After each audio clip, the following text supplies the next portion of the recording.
o ex-ministro José Dirceu teve anulados os seus processos em que houve a manifestação judicial por parte do ex-juiz Sérgio Moro. Você deve ter visto aí algumas notícias que foram veiculadas aí na internet essa semana. Se noticia dessa forma, né? O ex-ministro José Dirceu foi absolvido por Gilmar Mendes, porque essa decisão foi proferida pelo ministro do Supremo Tribunal Federal, Gilmar Mendes. Agora, é claro, primeiro de tudo, apesar de essa decisão, né, que estendeu, e a gente vai ver um pouco dessa decisão aqui, quais são os efeitos dela, mas assim, além de ter, claro, essa conotação de que ele teria sido inocentado, tecnicamente não se trata de uma absolvição. Na verdade, houve a anulação dos processos em que houve a decisão proferida pelo ex-juiz Sérgio Moro, porque o juiz foi considerado suspeito para ter julgado esses casos. Então, assim, é natural que todos os casos que o ex-ministro, o ex-juiz, na verdade, tenha julgado, também ex-ministro porque ele foi ministro do governo do ex-presidente Jair Bolsonaro. É natural que todos os processos que o ex-juiz Sérgio Moro tenha decidido, que esses processos estejam relacionados de forma conexa com aqueles processos que envolveram o atual presidente da República, no caso o presidente Lula, é natural que esses processos possam ser também anulados em razão da suspeição do ex-juiz.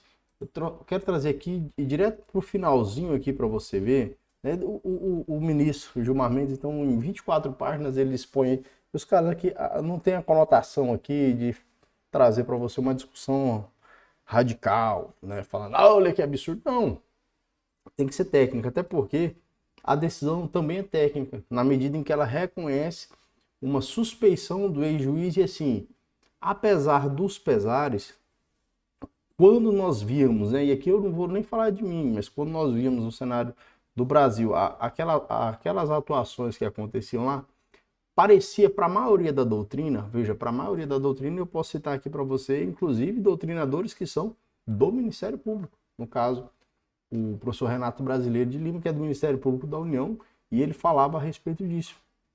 Parecia que aquilo iria conduzir a uma suspeição ou uma imparcialidade.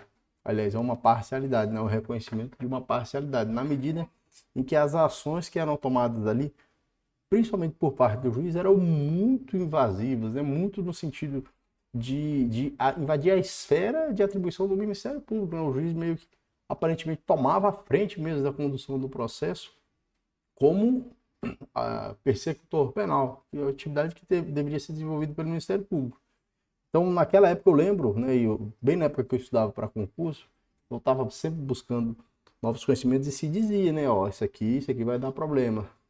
E como isso, no fim das contas, acaba sendo uma decisão que tem uma conotação política também, então, que acaba abrangendo esse cenário político do Brasil, deu no que deu, né? Acabaram, então, que essas decisões que foram proferidas lá foram anuladas e provavelmente outras decisões serão anuladas aí com toda certeza.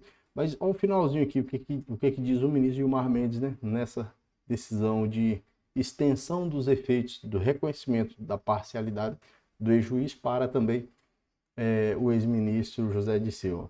O pedido de extensão feito pelo requerente justifica-se, então, nessas condições singulares, com base em elementos concretos que demonstram que a confraria formada pelo juiz Sérgio Moro e os procuradores de Curitiba encarava a condenação de Dirceu como objetivo a ser alcançado para alicerçar as denúncias que, em seguida, seriam oferecidas contra Luiz Inácio Lula da Silva. A extensão, assim, legitima não como uma medida geral que aproveita a qualquer outro investigado na Lava Jato, mas devido a indicativos de que juízes e procuradores ajustaram estratégias contra esses réus, tendo a condenação de um deles como alicerce da denúncia oferecida contra o outro. Apesar do ministro colocar aqui, né, legitima-se não como uma medida geral, ou seja, no sentido de que não, isso não vai se estender a todos, mas não é impossível, né? Inclusive isso tendo um padrão de normalidade, já que foi reconhecida a suspeição do ex-juiz, é possível que todos os casos conexos a esse possam ser alcançados também por essa decisão aqui, tá? Fica a reflexão aí. Provavelmente nós veremos isso aí nos próximos meses ou anos. Aqui ele conclui, ó, a conclusão, portanto, se assenta no caso particular do requerente, diante dos indícios de que a acusação contra José Dirceu era um ensaio da denúncia que seria oferecida contra o atual presidente. Afinal, ao antecipar detalhes da denúncia que seria oferecida contra Luiz Inácio Lula da Silva, em mensagem dirigida ao ex-juiz Sérgio Moro, e aqui faz referência àquela vaza-jato, né? Aqueles diálogos e conversas que foram vazados, acho que mais ou menos em 2022, 2023, Deltan Dallagnol se referiu especificamente ao ora requerente. Além disso, o nome do requerente é mencionado 72 vezes na denúncia oferecida contra Luiz Inácio Lula da Silva. São situações específicas que legitimam efeitos extensivos apenas para o requerente e não para outros acusados da Lava Jato. Bom, aqui o ministro, mais uma vez, então, ele tenta deixar claro que isso se diz respeito, né? Essa extensão se diz respeito especialmente ao ex-ministro José Dirceu, mas eu, sinceramente, acredito que é possível, sim, com base em argumentação, claro, isso tem que partir das defesas, que isso seja alcançável para outros, não a todos, mas para outros que tenham alguma relação com esses casos. Aí, a dispositivo, o juiz, no caso do ministro Gilmar Mendes, olha, ante a situação particular do réu, defiro o pedido para a defesa, o pedido da defesa para determinar a extensão da ordem de HC para as ações penais, anulando todos os atos processuais do ex-juiz Sérgio Moro nesses processos e em procedimentos conexos, exclusivamente em relação ao ex-ministro José Dirceu. Então, meus caros, o que aconteceu? O ex-ministro apresentou por meio de seus advogados essa petição requerendo ao STF, né, isso acabou sendo distribuído para o ministro Gilmar Mendes, requerendo que houvesse a extensão dos efeitos do reconhecimento da parcialidade do juiz no julgamento dos casos que envolveu o presidente Lula, que se estendesse também para ele. E assim o STF entendeu através dessa decisão do ministro Gilmar Mendes e acabou estendendo os efeitos do mesmo entendimento em relação ao caso do atual presidente Lula para os casos do ex-ministro José Dirceu. Bom, se o ex-ministro José Dirceu estiver inelegível apenas por essas condenações, evidentemente ele já se coloca numa condição de poder se candidatar novamente, né? E de repente até exercer outros cargos públicos aí. O fato é que isso gera uma repercussão muito negativa, né, no país. Primeiro assim, já que houve, então, e aquela crítica que se faz, né? Aquela crítica que se faz mesmo em relação a esse caso tanto do atual presidente Lula quanto do José Dirceu. Poxa, o reconhecimento de um vício processual, no caso, o reconhecimento da suspeição, deveria ter se dado antes, rápido, né? Rápido. Não agora, no momento em que é possível que conduza todos os indivíduos à prescrição, né? Todos os fatos à prescrição. Então, essa coisa do vício processual, por mais que, então, tá, de fato, se concorde, então existe o vício processual. Realmente, o ex-juiz Sérgio Moro agia de forma parcial, ou pelo menos indicava uma parcialidade capaz de atingir os seus atos processuais nesse caso da Lava Jato.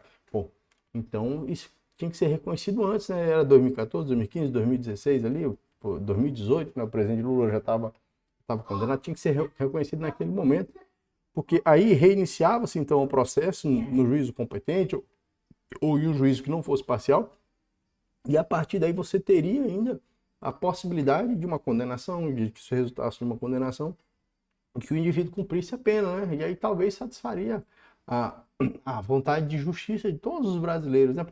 Então, se existiu de fato ali infrações penais, se foram verificadas por parte desses indivíduos, porque infrações penais existiram, né? A responsabilidade penal ela tem que ser individualizada, né? Então, por mais que você tenha um grupo de 10 pessoas que trabalham numa empresa e a empresa está roubando muito, bom, quem é que está roubando dentro da empresa? Isso é importante que fique identificado. Identificou quem roubou, quem estava praticando os atos de corrupção ali, responsabiliza.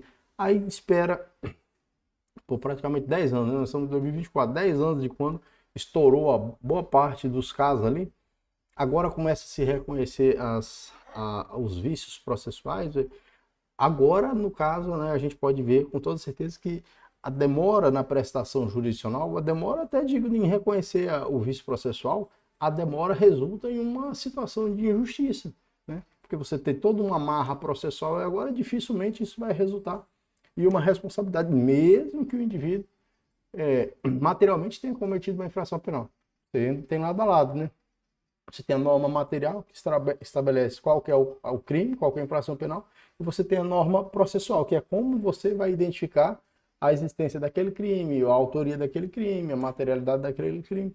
Então, é preciso que as duas caminhem de uma forma a alcançar um resultado, satisfação da justiça. Aí, você identifica a falha na norma processual, e quando você reconhece a falha na norma processual, você acaba não mais satisfazendo a justiça, porque o tempo que se levou para reconhecer a falha foi suficiente para levar a uma situação de prescrição, por exemplo. Isso é um problema muito grave mesmo, né? Muito grave mesmo. Eu queria saber qual que é a sua opinião, o que é que você pensa sobre essa decisão, sem perder a elegância, né? Vamos manter a elegância, vamos manter o diálogo aqui de uma forma mais ordeira, né? Eu sei que tem uma galera que vai coloca os palavrão aqui. Tudo bem, se quiser xingar, né, pessoal? Mas a gente tem que buscar o diálogo, né? Sem nós baixarmos o nível, né? Não precisamos usar dos palavrões aqui. Vamos ver, se você entende um pouco de direito, é mais fácil você entender essa questão processual. Se você não entende, aí você fica só na parte material mesmo. Então você quer justiça, você não quer... É como assim, pô, tem uma prova ilícita, imagine, uma prova ilícita, mas que demonstra claramente que o indivíduo cometeu um crime. Só que sem aquela prova não tem como saber, né? Você sabe porque você viu a prova ilícita. Mas sem aquela prova, uma pessoa não saberia, não teria como provar, sabe? É mais ou menos isso. Aí você vai ter uma situação que todo mundo sabe que o fulano cometeu um crime, só que ele não vai ser punido porque ali houve um vício formal. É uma coisa muito difícil de ser compreendida por quem não é do direito, tá? Então aí eu já te desculpo se você ficar bravo e começar a xingar aqui nos comentários, se você não for do ramo do direito, né? Não tem formação em direito, porque realmente para quem não é do direito não tem como compreender isso. É algo muito técnico e de difícil compreensão. E é difícil até engolir, vamos falar a verdade. Tá certo? Então eu queria que você deixasse seu comentário, compartilhasse o vídeo. A gente se vê no próximo. Valeu? Forte abraço.